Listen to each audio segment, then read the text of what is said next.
So behind me is Cadillac's brand new flagship sedan, the CT6.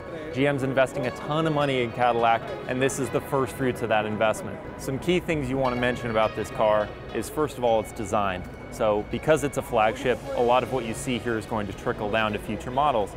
First thing is that face. It's wider than the CTS, so of course that grille has to be a little wider and more substantial as well. It wears that new emblem without the wreath, of course, and the sleek design flows all the way to the back, where there's a quad exhaust system and streamlined taillights. So the interior is all new for Cadillac as well. It's richly appointed. There's a 10-inch infotainment system with updated Q functionality.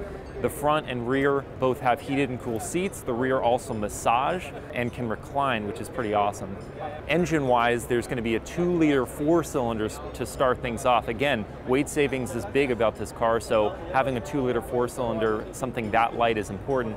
It makes 265 horsepower. You can then bump up from there to a 3.6-liter V6, making 335 horsepower. And then the top dog, as of right now, is a twin-turbo 3-liter V6, making 400 horsepower and 400 pound-feet of torque. Now, there will be an engine later that's going to be a twin-turbo V8, but we don't have any other details on it as of right now.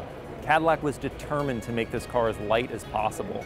So, using a lot of aluminum in its construction, they were able to make this weigh about 3,700 pounds. And for reference, this is the size of a BMW 7 Series, but it weighs a whole class below it. So I'm talking CTS, 5 Series, Mercedes E-Class, that kind of range. So for it to weigh that little, that means it's going to really perform quite well compared to other competitors in this kind of size range.